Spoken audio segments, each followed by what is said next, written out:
It was back in late December when Lee first warned friends on WeChat about a SARS-like disease going around. Lee sent a group message saying that a test result from a patient quarantined at the hospital where he worked showed a patient had a coronavirus. But hours after hitting send, Wuhan city health officials tracked Lee down, questioning where he got the information.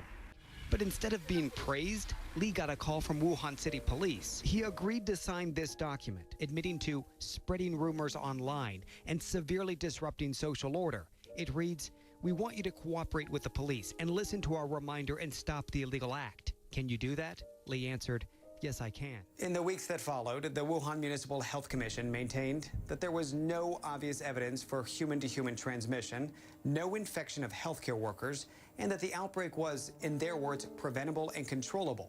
And with that, the people of Wuhan continued about their normal lives.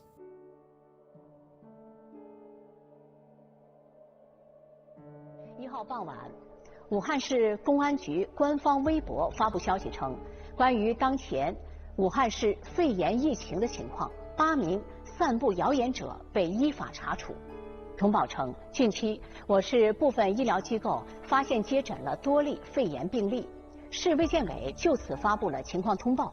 但一些网民在不经核实的情况下，在网络上发布、转发不实信息，造成不良社会影响。公安机关经调查核实，已经传唤8名违法人员，并依法进行了处理。同时，警方提示，网络不是法外之地，在网上发布信息言论应遵守法律法规。对于编造、传播、散布谣言、扰乱社会秩序的违法行为，警方将依法查处，绝不姑息。希望广大网民遵守相关法律法规，不造谣、不信谣、不传谣，共建和谐清朗的网络空间。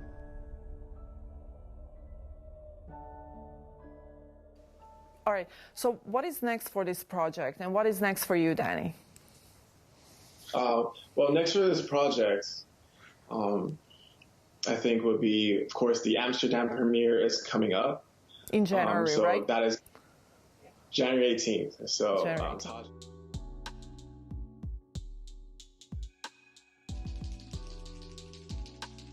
So it was January 18th.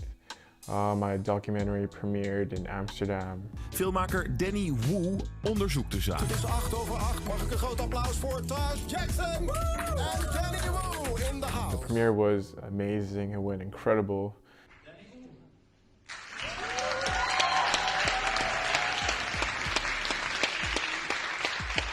What do you think if your uncle was sitting next to you? What would he have thought of the film? He would have loved it. He would have loved it. I think that for a lot of people who watch Square One, they do change their minds. The other people have to know who Danny Wu is. You're the director of Square One, MJ. Yes, I'm Danny Wu. I'm a filmmaker. I produce Square One. We have another question saying, Jean, Danny, what is your background? Where are you from? To cover that topic as well. My background, I'm Chinese, and I was born in Chengdu, China. And, you know, I just thought that to pause the tour for a second, I would, for the first year of my life, fly back to China and celebrate Chinese New Year with my family.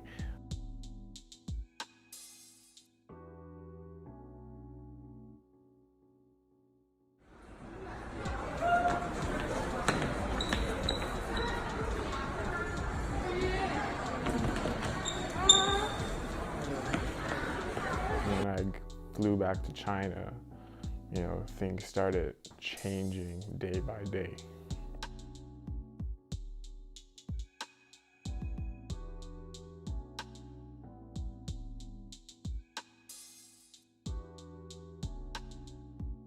The first day that I got back, you know, everything was normal. I was very, very excited to see my family again. I haven't seen them since the tour started. You know, no one was really talking about no viruses or anything like that. We all went for dinner that night. And, you know, for the next couple of days, you know, people started talking about something. But I would say that even then, there was still a lot of skepticism about whether, you know, if this was truly as bad as they made it out to be. I remember just thinking that, you know, it's just a phase, that it's going to pass over in a couple days.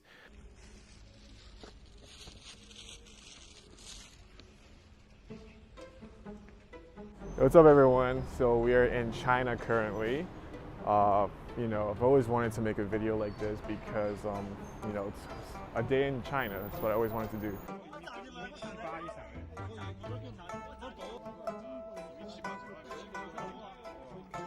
So I was about to take you guys into where the temple was, but as you can see around me, because of the coronavirus, it's very, very empty.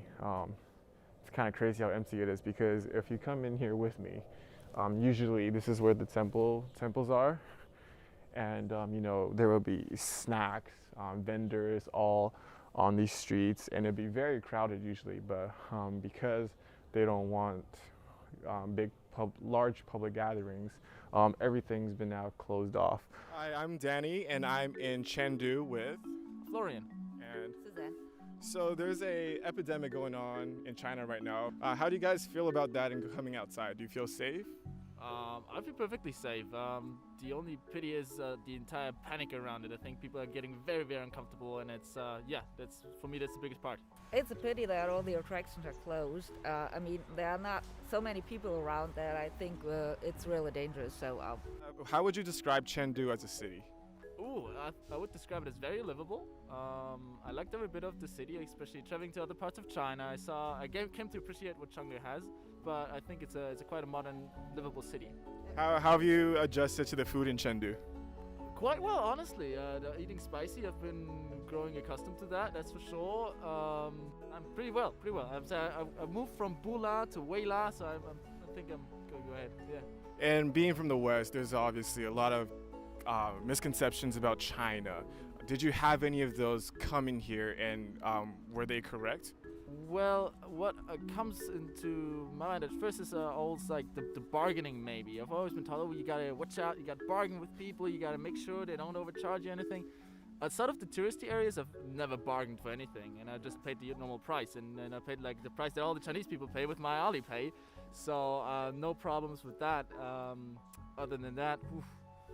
Well, about the taking pictures maybe is a curious thing, because they've always taught me, oh, they're gonna want to take pictures with you, but not a lot of pictures have been taken of me. Me posing with all Chinese people, I thought that would have been really fun, Yeah, but you thought you'd be like a celebrity over here. Yeah, but I'm not. You know, it hurts. You know, I'm just average Joe. That's what it is.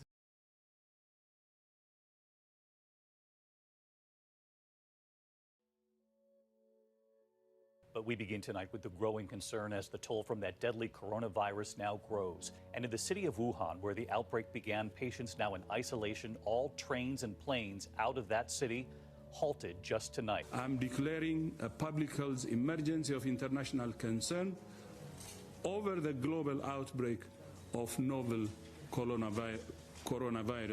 Internationally, the death toll stands at 170, with more than 7,000 people infected across the globe.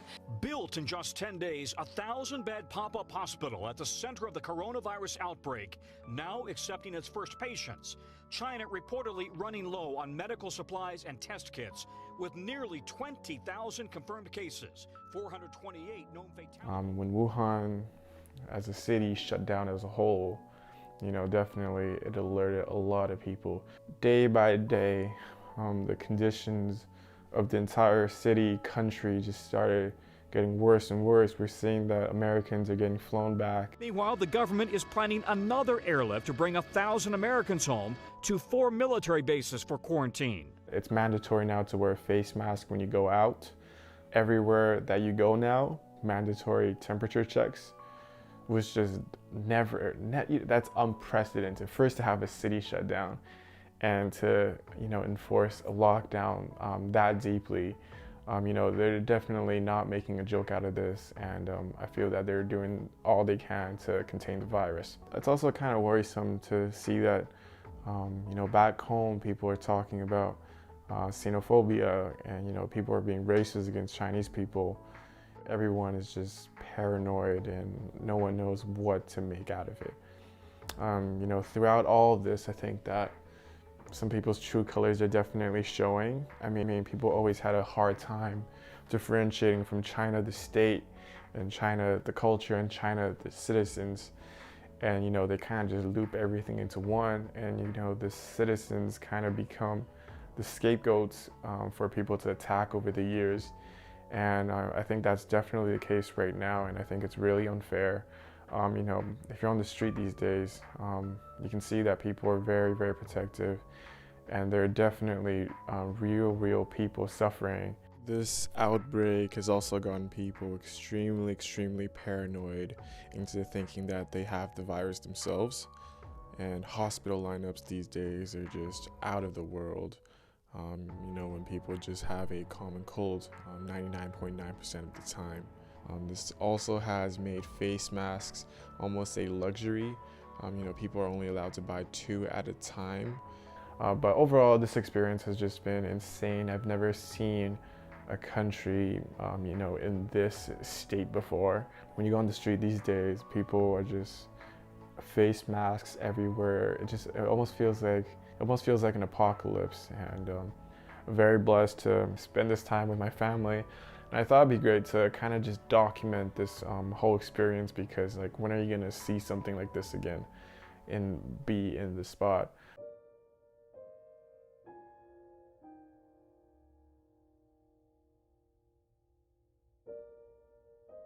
By the end of January, Dr. Lee posted this picture with the words "finally diagnosed." He had the virus. While Stephanie Hegarty from BBC World Service has been looking into more details in his case. He's still in isolation and he's in ICU, but he's able to text and he's been able to post on social media. Definitely not out of the woods, but he's doing okay. And have there been sanctions for him sharing his diagnosis? Well, the strange thing is that he's clearly had the confidence to share this story towards the end of January, and that may be because though he was disciplined by the local police, the central authority in Beijing then criticized the police for that move, so that appears to have given him the confidence to then start sharing his story.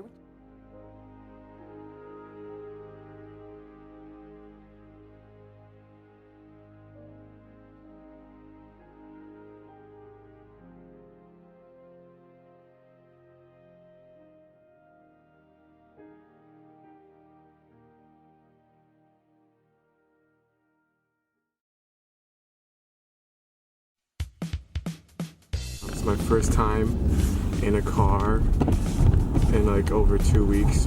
But what are we doing today? Why are we in a car? I don't know why I'm here. I went back to work this morning and then I came back. I see Mom sends me this message and she said she ordered coffee, but instead she ordered like the wrong place and they don't deliver, so we have to go pick it up, and then it's pretty far. Oh my gosh. It's like 8.8 kilometers. Why don't we just get coffee somewhere else? Well, she ordered, she paid already. I mean, it's just a coffee though. It's Starbucks, so it's expensive. Yeah, it's the Chinese mentality. Yeah, so every time we go out, we have to take this ticket. Yeah. So 2 people and 2 tickets. So 2 tickets. So we can't bring a third person in? Yeah. Everyone's still wearing. Oh, that guy on the street's not wearing a face mask. So technically I can report him.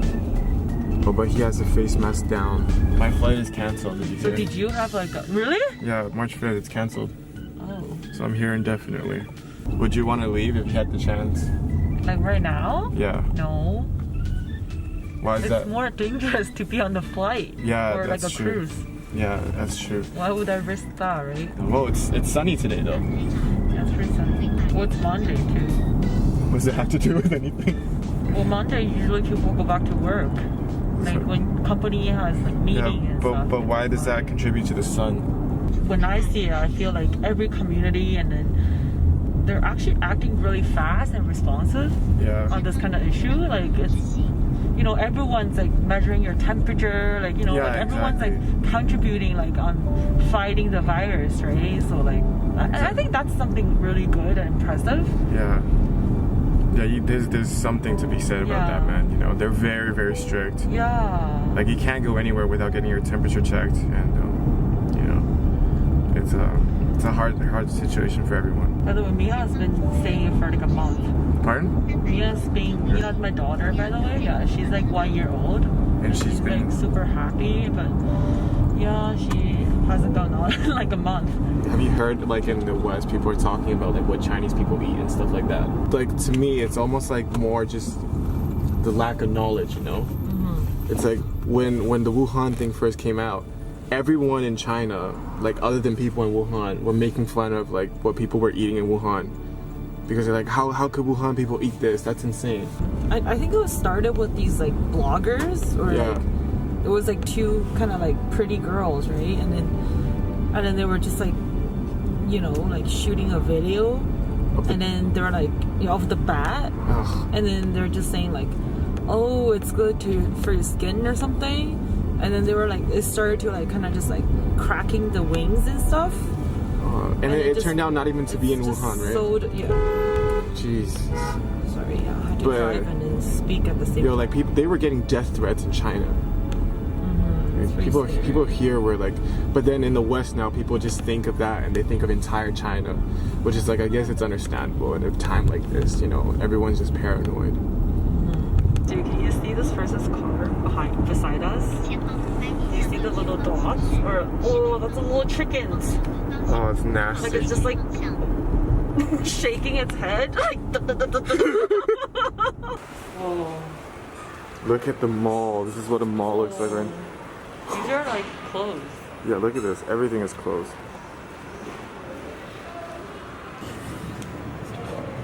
What does that mean? Look, we can't even get... 点了一个外卖，然后一直没有来拿。哦，对，结果太冷了吧？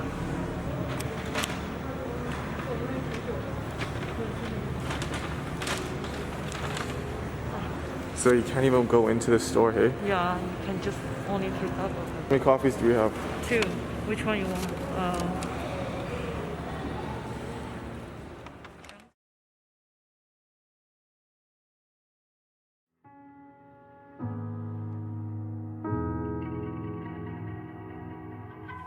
湖北省武汉市中心医院李文亮医生在抗击疫情中感染新型冠状病毒肺炎，经全力救治，不幸逝世。国家卫生健康委表示深切哀悼，为保护人民生命健康做出了重大贡献。我们表示崇高敬意。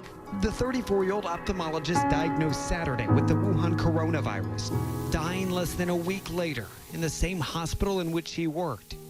Earlier today, or I should say, Dr. Li Wenliang, actually passed away. I'm hearing that he was one of the first people that discovered the virus and was known as like the whistleblower. I don't know much about him except doing some quick reading before this, and you know, people are very, very, very emotional online right now. Let's tell you that. And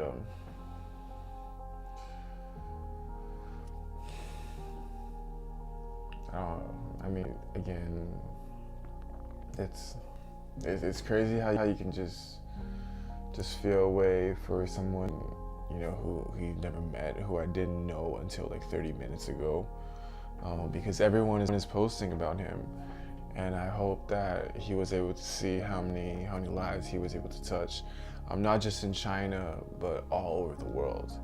You know, it's really hard for me to find the motivation to do things when you're stuck in like a routineless routine, because you're just constantly like a Groundhog Day scenario. You're just waking up over and over again, doing the same things, and it's just like, oh, it's day and it's night, it's day and it's night. And I'm so lucky to be able to have the environment that I have with me. But you know, I know many people aren't as lucky, and you know, it's very, very tough. It's very, very tough. At least my block is free from quarantine, so you know, we have that going for us. But you know, that's all overshadowed by the death of Dr. Li today, and this is a shitty day, man. This is a shitty day. And,